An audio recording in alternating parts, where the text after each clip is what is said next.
नाज़रीन, इस्लामाबाद से जहीरुद्दीन बाबर आपकी खिदमत में हाजिर है। नाज़रीन, बलूचिस्तान में एक बार फिर अमन व अमान की सूरत हाल इंतहाई मखदूश हो चुकी है। आपके इल्म में है कि कराची और बलूचिस्तान, इस वक्त हमें ये महसूस हो रहा है कि ये दोनों जो सूबे हैं, सिंध और बलूचिस्तान, इसमें बैक वक्त ऐसे सूरत हाल पैदा हो रही है जिसमें जो मेजर इशू है वो अमन व अमान की सूरत हाल हो रहा है। बलूचिस्तान के हालात हम देख रहे थे कि कुछ अर्सा कबल कुछ कंट्रोल में हमें नजर आए थे, मगर बाद हज़ार उन्हें देखते हैं कि उसमें जो मासूम लोगों का कत्लेआम शुरू हो गया है। टारगेट किलिंग के वाकयात जो है वो बड़ी तेजी के साथ हुए हैं। चंद रोज में ही दर्जनों लोगों को कत्ल कर दिया गया, मगर ताहाल उनके कातिल गिरफ्तार नहीं हो सके। वैसे आपके इल्म में है कि हमारे यहाँ ये तारीख है कि किसी भी कातिल को, किसी भी बड़े वाक़े के कातिल को ताहाल गिरफ्तार नहीं किया जाता। महज हुकूमत की जो तसल्लियाँ हैं वो दी जाती हैं। जो बलूचिस्तान के अवाम है, जो उनके मुंतखब नुमाइंदे हैं, वो इस तमाम सूरत हाल को किस तरह से देख रहे हैं, इस पर गुफ्तगू करने के लिए आज हमने अपने प्रोग्राम में ज़िम्मा दी है पाकिस्तान पीपल्स पार्टी के रुकन कौमी असम्बली और बलूचिस्तान के सीनियर रहनुमा सैयद नासिर अली शाह साहब। शाह साहब, वेलकम। शाह साहब, ये बताएं कि ये जो बलूचिस्तान में कत्लो गारत गरी, खून रेजी यकदम हमें इसमें जो तेजी नजर आ रही है, इसकी आप क्या समझते हैं, क्या बुनियादी वजूहात है? देखिए, इस तेजी की जो वजूहात है, मैं ये समझता हूँ कि ये गेम का एक हिस्सा है। 2014 में अफ़गानिस्तान से जो नेटो की फ़ौज का इनखला हो रहा है, ये उसकी तैयारी हो रही है। अब वहाँ पे तो एक मैदान जंग लगेगा 2014 के बाद। आपको भी इल्म है, मुझे भी इल्म है कि जाने के बाद, क्योंकि इतनी दुश्मनियाँ बढ़ गई आपस में लोगों की, कत्लेआम हुए लोगों की, एक दूसरे की खानदान के खानदान तबाह हुए उसमें, तो वहाँ पे एक मैदान जंग दोबारा लगेगी। ये उसकी तैयारी। आपने जिक्र किया कि अफगानिस्तान का इशू है, तो ये बलूचिस्तान ही मैदान जंग क्यों बना हुआ है? क्या समझते हैं कि जो मुतहारिक ग्रुप हैं, जो अफगानिस्तान में जो मुतहारिक ताकतें हैं, क्या वो यहाँ पर उन्होंने इसको बलूचिस्तान की जो सरजमीन उसको मैदान जंग बना लिया? देखें कि ये आप अफगानिस्तान और बलूचिस्तान को दोनों को, अगर आप दोनों को थोड़ा सा तज्जिया करें, ये वो खित्ता है दोनों जो लोगों की शिनाख्त, जो लोगों को पहचान है वो कौमियत के लिहाज से है। कोई पश्तून है, कोई बलोच है, कोई उज़्बक है, कोई हज़ारा है, कोई ताजिक है। पूरा खित्ते में आप देख लें, बलूचिस्तान एंड अफगानिस्तान। अब अगर अफगानिस्तान में थोड़ा नज़र आप डालें, अफगानिस्तान की जो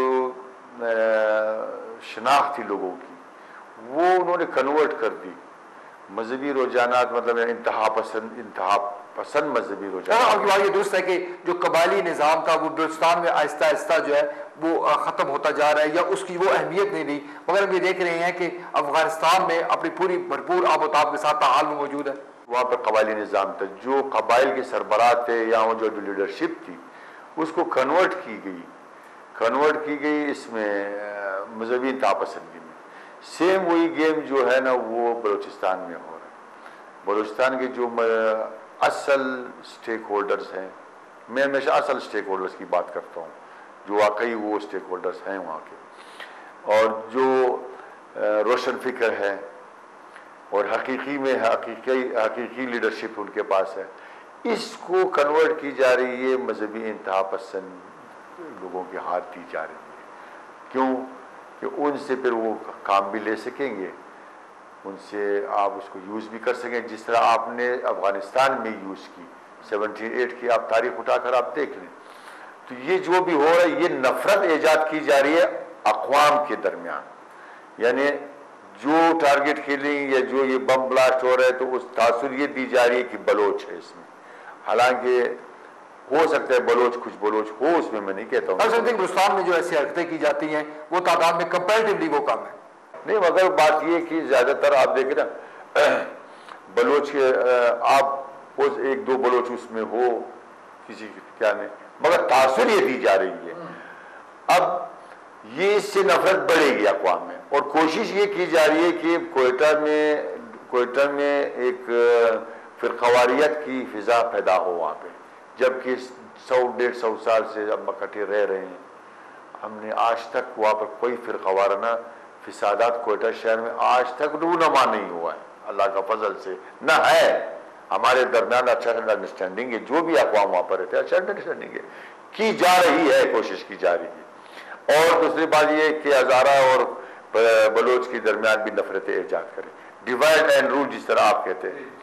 तो आज भी अगर आप देख लें, हर कबाइल में कोशिश की जा रही है कि उसको भी तकसीम कौन ताकतें कोशिश कर रही है कि हालात खराब हो, कौन ये कोशिश कर रही है कि बलूचिस्तान पसमानदा हो, कौन ये कोशिश कर रहा है कि बलूचिस्तान में जो तालीम और तरक्की जो शऊर है वो बेदार हो। मुक़द्दर क़ुव्वतें जिसकी अपने अज़ाइम में बलूचिस्तान में उनके इंटरेस्ट है, उनके अपने मकासद है कि वो कर रहे हैं, जिसमें आप कह सकते हैं हमारे अपनी भी उसमें अंदरूनी भी शामिल है, बैरूनी भी उसमें हो रहा है, ये नहीं कि नहीं है, ये कोशिश की जा रही है।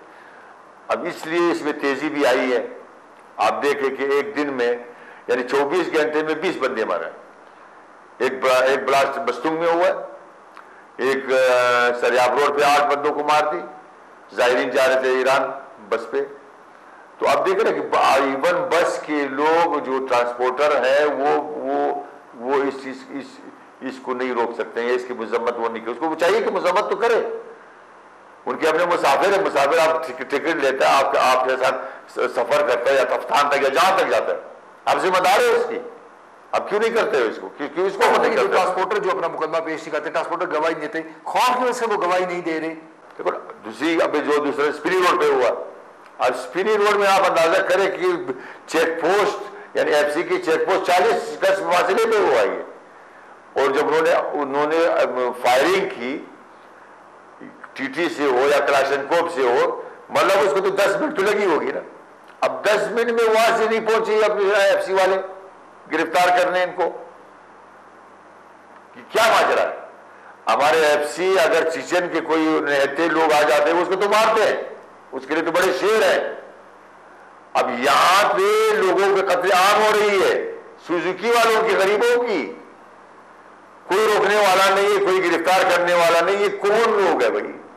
हमारी समझ से बाहर आता रही है, ये कौन लोग, इसको क्या पुष्टपना हासिल है? वहां पे तो हुकूमत नाम की कोई चीज नहीं है, इंतजामिया नाम की कोई चीज नहीं है, पुलिस नाम की कोई चीज नहीं है, फोर्सेस नाम की कोई चीज नहीं है। तो ये फोर्सेस का काम क्या है?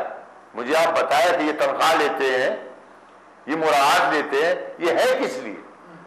इनकी जिम्मेदारी नहीं बनती। हुकूमत की क्या जिम्मेदारी? हुकूमत करना, हुकूमत किस लिए? हुकूमत में किस पार्टी की सूबाई हुकूमत है, वहां पर इत्तेहादियों के साथ बलूचिस्तान में हुकूमत कर रही है, तो सूबाई हुकूमत अमन अमान का मसला क्यों नहीं हल कर पा रही? मुझे तो नजर नहीं आ रहा। अगर मुझे नजर आता हो तो ये देखो ना, आज से तो ये नहीं हो रहा है, ये 3.5 साल से ये सिलसिला जारी है।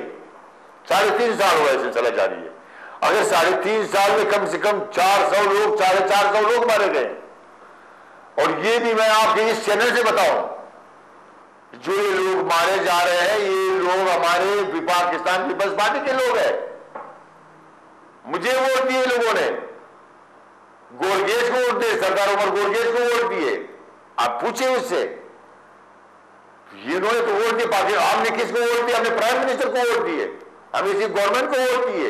इसके बावजूद कुछ नहीं हो रहा है, इसके बावजूद सूबाई गवर्नमेंट कुछ नहीं कर रही है। इस वक्त इसके बावजूद वफाकी हुकूमत कुछ नहीं कर रही है। तो कब तक आखिर मतलब ये लोग बर्दाश्त करेंगे? कब तक क्या ये पाकिस्तानी नहीं है? क्या ये पाकिस्तान के सिटीजन नहीं है? क्या ये हक नहीं रखते हैं?